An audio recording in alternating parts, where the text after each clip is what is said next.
नमस्कार, India voice देख रहे हैं आप। आपके साथ मैं हूं स्वीटी दीक्षित। बुलेटिन की शुरुआत करेंगे हम जानकारी के साथ। बता दें कि पीएम मोदी आज द्विपक्षीय वार्ता करेंगे। सऊदी अरब के प्रिंस के साथ द्विपक्षीय वार्ता पीएम मोदी आज करने वाले हैं। व्यापार, सुरक्षा समेत कई मुद्दों पर चर्चा होगी। तो G20 खत्म हो चुका है और ऐसे में पिछले दिनों भी देखा था कि पिछले 2 दिन कई द्विपक्षीय वार्ता हुई। कई देश के राष्ट्राध्यक्ष के साथ पीएम मोदी ने द्विपक्षीय वार्ता हुई। इसकी शुरुआत जो बाइडेन से हुई है और आज की खबर ये आ रही है कि सऊदी अरब के प्रिंस के साथ द्विपक्षीय वार्ता करेंगे पीएम नरेंद्र मोदी। कई मुद्दों पर चर्चा होगी। व्यापार समेत सुरक्षा और कई ऐसे मुद्दे हैं जो कि दोनों देशों के लिए प्रभावशाली होंगे। उसको लेकर द्विपक्षीय वार्ता जो है वो होने वाली है। तो आज द्विपक्षीय वार्ता होने वाली है। व्यापार, सुरक्षा समेत कई ऐसे मुद्दे हैं जिसको लेकर चर्चा होगी। पीएम मोदी आज द्विपक्षीय वार्ता करेंगे। सऊदी अरब के प्रिंस के साथ पीएम मोदी की द्विपक्षीय वार्ता आज करने जा रहे हैं। तो G20 सम्मेलन खत्म हो चुका है और ऐसे में तमाम राष्ट्राध्यक्ष अपने अपने देश वापस लौट चुके हैं और अब जो है कुछ राष्ट्राध्यक्ष दिल्ली में ही मौजूद है और एक एक करके द्विपक्षीय वार्ता जो है पीएम मोदी सबसे करने वाले हैं। पिछले 2 दिनों में भी द्विपक्षीय वार्ता पीएम मोदी ने कई ऐसे राष्ट्राध्यक्ष के साथ की और कई ऐसी चीजें जिससे सहमति भी बनी। आज जो है सऊदी अरब के प्रिंस के साथ द्विपक्षीय वार्ता पीएम मोदी करेंगे।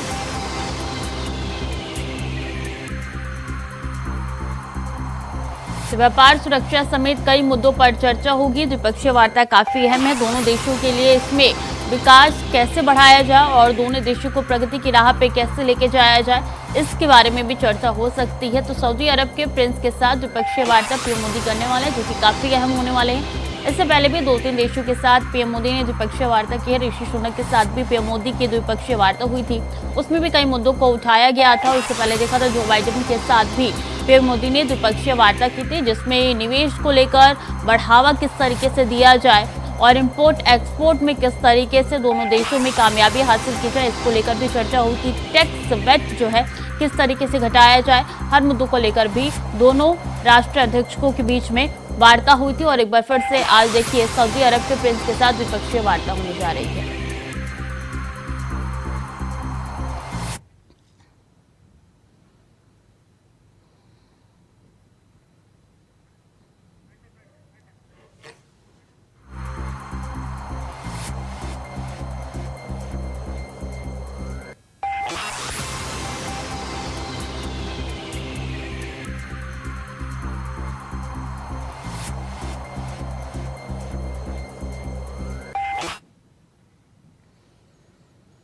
अब बीजेपी पिछड़ा वर्ग मोर्चे की आज बड़ी बैठक होने जा रही है। आगामी चुनाव के अभियानों पर होगी बैठक बीजेपी कार्यालय में। दोपहर 12:30 बजे बैठक होगी। डिप्टी सीएम केशव प्रसाद मौर्य, मंत्री नरेंद्र कश्यप इसमें मौजूद रहेंगे। तो अहम जानकारी आप तक पहुंचा रहे हैं। आगामी चुनावों के लिए अब अभियान की शुरुआत होने जा रही है। आगामी कई राज्यों के विधानसभा चुनाव, इसके साथ साथ लोकसभा चुनाव भी होने जा रहे हैं। इसके लिए बीजेपी जो है कमर कसना चाहती है क्योंकि पिछले दिनों देखा था किस तरीके से विधानसभा में जो उपचुनाव हुए थे उसमें बीजेपी को करारी हार मिली थी, जिसके बाद से अब बीजेपी मोर्चे पर तैनात नजर आ रही है। इसलिए बैठक बुलाई गई है। आगे की रणनीति को समझना काफी जरूरी हो जाता है। उन हार के कारणों के पीछे की वजह जानना, बहुत ज्यादा इस पे प्रकाश डालना और ये तमाम मुद्दे ऐसे हैं जिसको लेकर चर्चा होगी। तो आगामी चुनाव के अभियानों पर अब जो है बैठक होने वाले। इसके साथ साथ पिछले ऐसे कौन से काम थे जिसमें चूक मिली बीजेपी को, उसको लेकर भी बैठक हो सकती है। बता दें कि डिप्टी सीएम केशव प्रसाद मौर्य और मंत्री नरेंद्र कश्यप भी इस बैठक में मौजूद होंगे।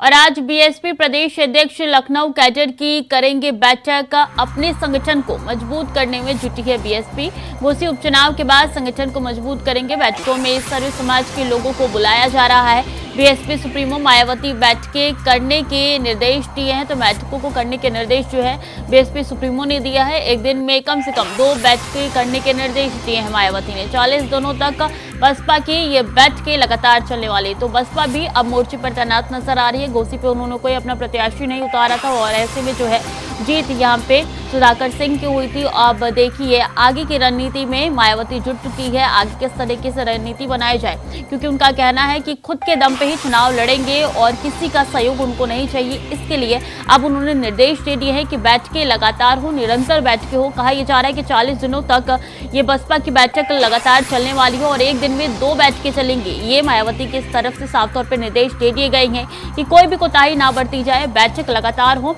अध्यक्ष लखनऊ कैडर की बैठक होने जा रही है और अपने संगठन को और मजबूत करने में जो है वो बीएसपी जुटती हुई नजर आ रही है।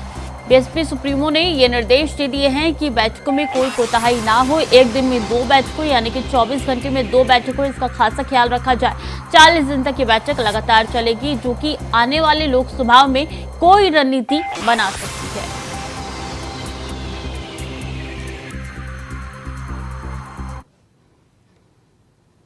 और हापुड़ में वकीलों पर लाठीचार्ज का ये पूरा मामला है। आज वकीलों की रहेगी हड़ताल।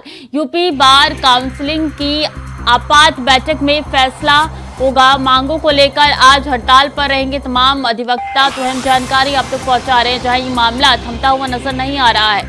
एक के बाद एक हड़ताल हो रही है। यहाँ पे पिछले दिनों से लगातार ये हड़ताल की जा रही है। पूरा मामला लाठीचार्ज को लेकर शुरू हुआ था और ये मामला अब बढ़ता हुआ दिखाई दे रहा है। हर दिन ये हड़ताल हो रहा है। निरंतर ये कहना है कि कोई ऐसा सुरक्षा का कानून बनाया जाए वकीलों के लिए और उसको लागू किया जाए। और लाठीचार्ज जिस तरीके से पुलिस द्वारा किया गया था, उसके बाद से आक्रोश नजर आ रहा है तमाम वकीलों में। वो तस्वीरें भी आप तक पहुंचाई थी कि कई जगह से लगातार लाठीचार्ज की तस्वीरें आई थी।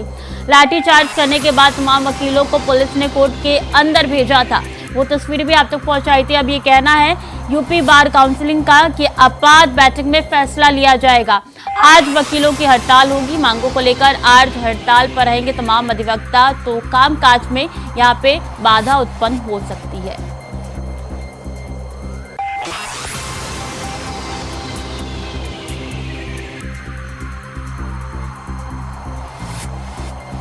आज वकीलों की रहेगी हड़ताल। अहम जानकारी आप तक पहुंचा रहे हैं। ये हड़ताल थमने का नाम नहीं ले रही है। यूपी बार काउंसिलिंग की आपात बैठक में फैसला लिया गया है कि आज भी वकीलों की हड़ताल रहेगी। मांगों को लेकर आज हड़ताल पर रहेंगे तमाम अधिवक्ता और कामकाज में यहाँ पे बाधा उत्पन्न हो सकते हैं, क्योंकि हड़ताल थमने का नाम नहीं ले रहा है। और ऐसे में वकीलों के अंदर काफी ज्यादा आक्रोश भरा हुआ नजर आ रहा है। कई ऐसी मांग है जिसको लेकर धरातल पे अब वकील उतरते हुए दिखाई दे रहे हैं। और प्रदेश में भारी बारिश का कहर जारी है। बारिश के चलते तमाम स्कूल कॉलेज बंद कर दिए गए हैं। राजधानी में भी शैक्षणिक संस्थाएं बंद कर दी गई है। तो पिछले 24 घंटे से लगातार बारिश हो रही है, जिसके कारण यहाँ पे काफी ज्यादा लोगों का जीवन अस्त व्यस्त हो चुका है। स्कूल कॉलेज भी बंद कर दिए गए हैं। बारिश के चलते ऐसी शैक्षणिक संस्थाएं हैं जो बंद कर दिए गए हैं फिलहाल। और बता दें कि यहाँ पे कई ऐसे कामकाज है जिस पर प्रभाव भी पड़ रहा है। तो कई दिनों से बारिश हो रही है तकरीबन, और ऐसे में जनजीवन अस्त व्यस्त हो चुका है। बारिश के कारण लोगों को काफ़ी समस्याओं का सामना करना पड़ रहा है। स्कूल कॉलेज बंद कर दिए गए हैं। बच्चों की पढ़ाई पे भी यहाँ पे खासा असर देखने को मिल रहा है। मूसलाधार बारिश से निचले इलाकों में पानी भी भर गया है। शहर के मुख्य मार्ग भी जलमग्न हो चुके हैं। तो अहम जानकारी आप तक पहुँचा रहे हैं कि यूपी दिल्ली एनसीआर की बात की जाए तो यही तस्वीरें निकल के सामने आ रही है। लगातार बारिश हो रही है, जिसके कारण शैक्षणिक संस्थान को बंद कर दिया गया है। लोगों का जनजीवन अस्त व्यस्त हो चुका है और निचले इलाकों में पानी भर गया है। लोगों को आवाजाही में काफी दिक्कतों का सामना करना पड़ रहा है और ऐसे में देखिए जगह जगह जाम की स्थिति पैदा हो चुकी है।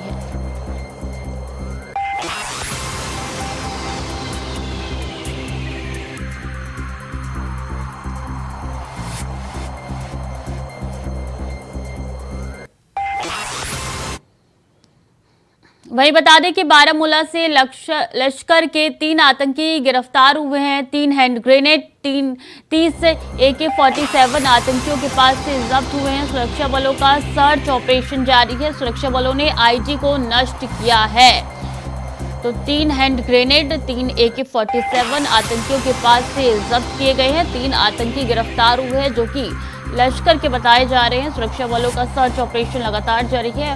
बारामूला से इन 3 आतंकी को गिरफ्तार किया गया है। सर्च ऑपरेशन के बाद से ये आतंकी गिरफ्तार हुए हैं। अभी भी निरंतर सर्च ऑपरेशन चल रहा है। इनके पास से 3 हैंड ग्रेनेड, 30 AK-47 बरामद किए गए हैं। कोशिश यही की जा रही है कि सर्च ऑपरेशन जल्द से जल्द पूरा कर लिया जाए और भी जो आतंकी जगह जगह छिपे हुए हैं, जो सूचना मिली है उसके आधार पे अब सर्च ऑपरेशन हो रहा है और सुरक्षा बलों ने आईडी जो मिला है उसको नष्ट कर दिया है। AK-47 भी आतंकियों के पास से जब्त किए गए हैं। तो बारामूला से लश्कर के 3 आतंकी गिरफ्तार हुए हैं।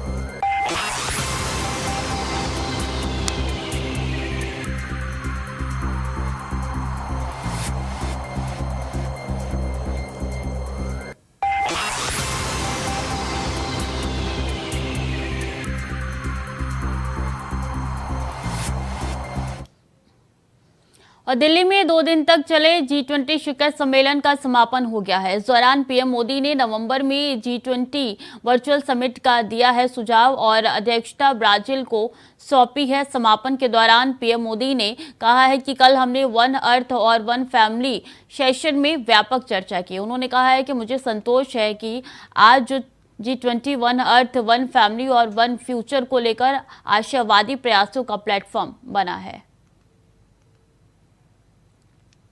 मैं ब्राजील के राष्ट्रपति और मेरे मित्र लुला डी सिल्वा को हार्दिक शुभकामनाएं देता हूं और मैं उनको प्रेसिडेंसी का गेवल सौंपता हूं। जैसा आप सब जानते हैं, भारत के पास नवंबर तक G20 प्रेसिडेंसी की भी जिम्मेदारी है। अभी 2.5 महीने बाकी हैं।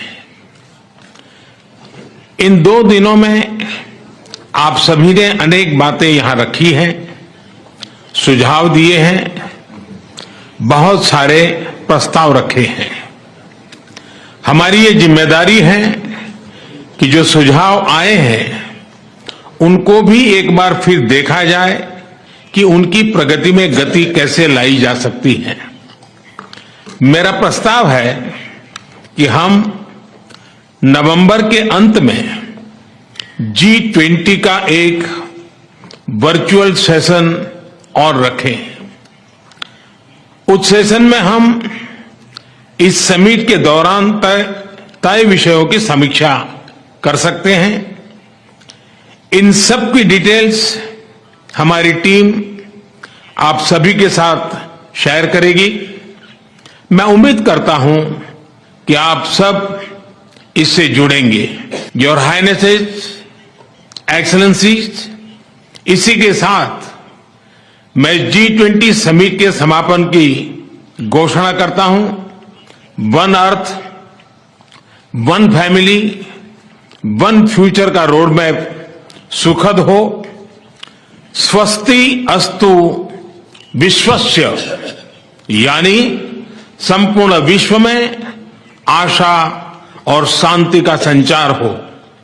140 करोड़ भारतीयों की इसी मंगल कामना के साथ आप सभी का बहुत बहुत धन्यवाद। और वक्त तो चला छोटे से ब्रेक का, चल लौट रहे हैं। ब्रेक के बाद एक बार फिर से स्वागत है आपका। खबरों में आगे बढ़ते हैं। लखनऊ में आयोजित कार्यक्रम में पहुंचे डिप्टी सीएम केशव प्रसाद मौर्य ने कहा कि छत्रपति शिवाजी के जीवन को बहुत कम लोग जानते हैं। उन्होंने आगे कहा है कि इस कार्यक्रमों के माध्यम से लोगों को पता चलेगा कि उनका जीवन कैसा था और उन्होंने क्या संघर्ष किया। वहीं उन्होंने घोसी उपचुनाव में हार पर चुप्पी तोड़ते हुए कहा है कि घोसी की जीत से अति उत्साहित है। 2024 में पता चलेगा। ये मानता हूं कि अहंकार के आकाश में किसी को बहुत उड़ान भरने की आवश्यकता नहीं है। यह निश्चित तौर से घोसी की विधानसभा सीट को भारतीय जनता पार्टी के नाते हम लोग नहीं जीत पाए हैं, लेकिन 2024 के लोकसभा चुनाव में 80 की 80 सीटें जीत करके जो अहंकार के आकाश में अभी उड़ रहे हैं उनको उत्तर प्रदेश की जनता ही जमीन पर लाने का काम करेगी। हार हुई है उसकी पार्टी समीक्षा कर रही है, भविष्य में जीत कैसे हो इसकी तैयारी कर रहे हैं। देखिए G20 कोई साधारण चीज नहीं है। मुझे तो दिल्ली भारत की राजधानी में स्थित जो भारत मंडपम है, मुझे वो संयुक्त राष्ट्र संघ का जैसे कार्यालय लग रहा हो कि आज पूरी दुनिया भारत में, भारत की राजधानी में, और इसका श्रेय अगर किसी को जाता है तो भारत के यशस्वी प्रधानमंत्री माननीय श्री नरेंद्र मोदी जी को जाता है। और माननीय नरेंद्र मोदी जी को यह अवसर प्रदान करने का जो श्रेय है वह देश की जनता को जाता है। इसलिए इसमें जो सम्मान आज माननीय प्रधानमंत्री जी का हो रहा है, जो सम्मान भारत का हो रहा है, वो भारत की 140 करोड़ जनता जनार्दन का हो रहा है। और यह सफल आयोजन के लिए मैं माननीय प्रधानमंत्री जी को बधाई देता हूं। G20 में अफ्रीकन यूनियन जो के अध्यक्ष को भी शामिल करने का काम भारत के अंदर हुआ है, ऐतिहासिक काम हुआ है। और दिल्ली का जो घोषणा पत्र है जिसमें सर्वसम्मति हुई है, जो विषय लाए गए हैं, यह भी एक ऐतिहासिक उपलब्धि है। जितनी प्रशंसा की जाए, जितनी बधाई दी जाए वह कम है। मैं बहुत माननीय प्रधानमंत्री जी का अभिनंदन करता हूं, बधाई देता हूं। और जो विश्व के तमाम सारे नेता हमारे भारत में आए हैं, हम अतिथि देवो भव का जो संस्कार है उसका पालन कर रहे हैं। हमारे स्वयं माननीय प्रधानमंत्री जी विश्व नेताओं का स्वयं स्वागत करने का भी काम किए। देखिए ये श्री अखिलेश यादव जी का एकदम बचकाना, मतलब इस प्रकार का अगर ट्वीट है, मैंने देखा नहीं, आप लोग कह रहे हो, ऐसा नहीं करना चाहिए। आज जब भारत की बात हो तो हमारे दल अलग अलग हो सकते हैं, लेकिन हम सभी दल के लोग पहले भारत के वासी हैं।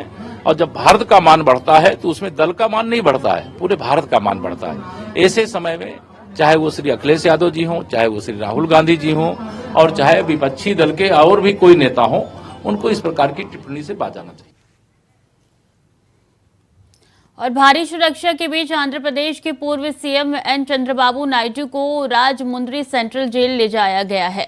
उन्हें आज भ्रष्टाचार के एक मामले में 23 सितंबर तक न्यायिक हिरासत में भेज दिया गया है। बता दें कि चंद्रबाबू नायडू को रविवार सुबह भ्रष्टाचार निरोधक ब्यूरो की एक अदालत के समक्ष पेश किया गया।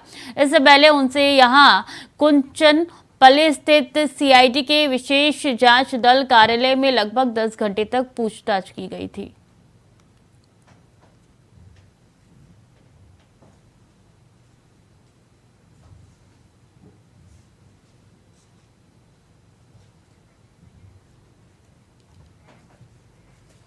और गोवा के मुख्यमंत्री प्रमोद सावंत सोमवार को बाबा महाकाल के दर्शन करने महाकालेश्वर पहुंचे। भस्म आरती में शामिल होकर सीएम सावंत ने गोवा वासियों की आरोग्यता और गोवा के विकास की प्रार्थना भगवान महाकाल से की। इस दौरान मीडिया से चर्चा में उन्होंने कहा है कि बाबा महाकाल के दर्शन करने के लिए यहां आया था। मेरे साथ हमारे दामोदर नायक और विश्वजीत राणे हैं। गोवा के लोगों को आरोग्यता के साथ इस राज्य को विकास पर ले जाने की कामना मैंने बाबा महाकाल से की है।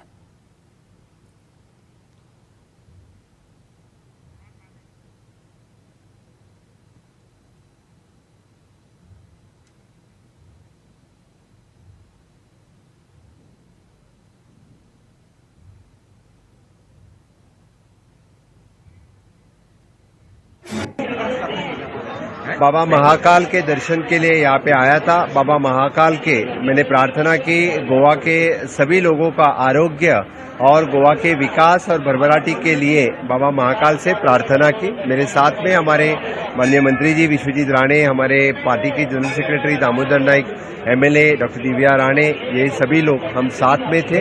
बाबा महाकाल से इतनी ही मांग रखी है। जय महाकाल।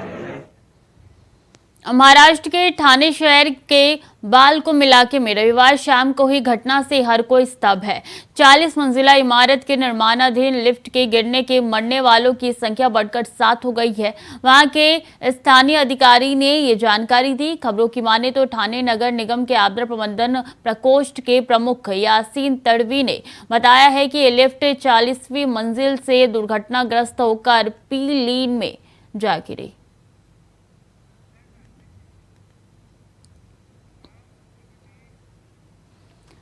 असम के मुख्यमंत्री हिमंत बिस्वा शर्मा कांग्रेस पार्टी पर तंज कसते हुए कहा है कि जब वोट इकट्ठा करने का समय आता है तो कांग्रेस के लोग भारत जोड़ो यात्रा निकालते हैं। जब कर्नाटक चुनाव समाप्त होता है तो वो भारत बन गए। वो कहते हैं कि अब हम भारत हैं। आप देखिए, ये कांग्रेस लोग जब वोट बदलने का टाइम होता है तब करवा लेता है भारत जोड़ो यात्रा, और जब भारत का काम खत्म हो गया, कर्नाटक का चुनाव खत्म हो गया, वो लोग इंडिया हो गया। अभी बोल रहे हम लोग इंडिया है। हम बोला भाई आप लोग इंडिया कैसे है? भानाती जी ने तो बताया फुल स्टॉप का कहानी, लेकिन फिर बताया कि नहीं हम लोग इंडिया इंडिया। हम बोला आप लोग डुप्लीकेट का तो सरदार है। पहले तो गांधी जी ने देश को आजाद किया और आप लोग ने गांधी टाइटल को हड़प लिया और आप लोग सारे लोग डुप्लीकेट गांधी बन गया, सारे लोग।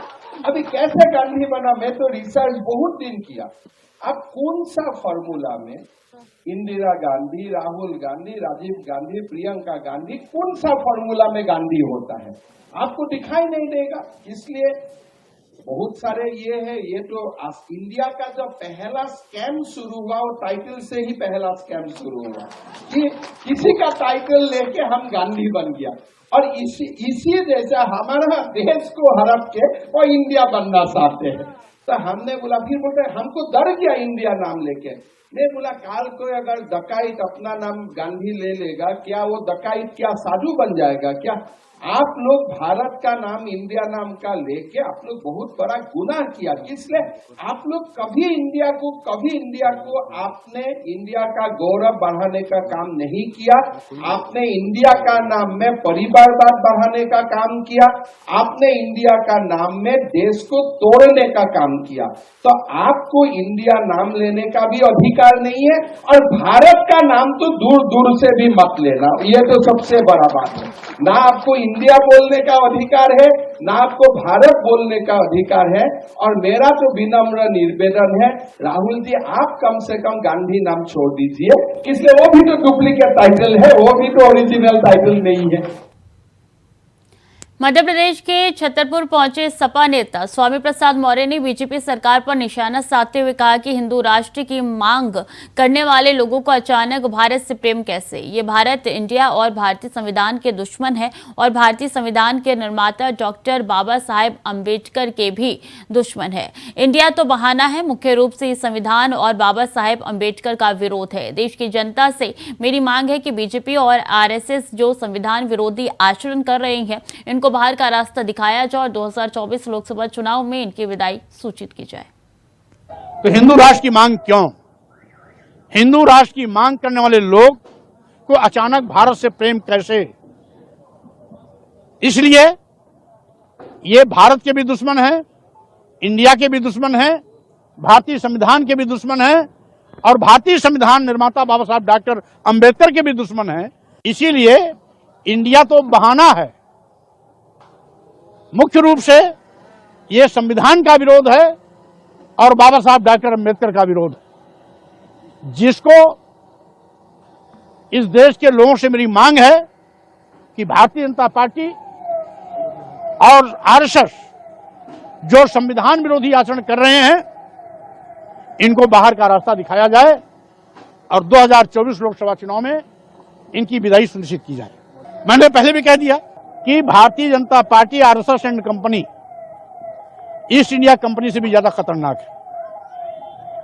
ईस्ट इंडिया कंपनी भारत को लूटते थे, लेकिन ईस्ट इंडिया कंपनी वाले अपने देश यूनाइटेड किंगडम से प्रेम करते थे, यहां से पैसा ले जाते थे, अपने देश के बैंक में डालते थे। लेकिन मोदी आरएसएस एंड कंपनी देश को लूटकर अदानी और अंबानी की तिजोरी भर रही है, देश की जनता को कंगाल बना रही है। तो ये तो देश के भी दुश्मन है और देश की जनता की आंख में धूल झोंकने की कोशिश कर रहे हैं। भारतीय जनता पार्टी, आरएसएस, जब आरएसएस प्रमुख मोहन भागवत जी खुल करके बोल दिए तो छिपा क्या रह गया? अब तो आप ओपन कार्ड हो गया, अब तो मामला खुल्लम खुल्ला हो गया, और मोहन भागवत जी के बोलने के बाद भाजपा के तमाम नेता बोल गए, तो अब तो खुली किताब हो गई कि हिंदू राष्ट्र की मांग कहां छूट रही। तो फिलहाल के लिए बुलेटिन में इतना ही। खबरें लगातार जारी है, देखते रहिए इंडिया वॉइस।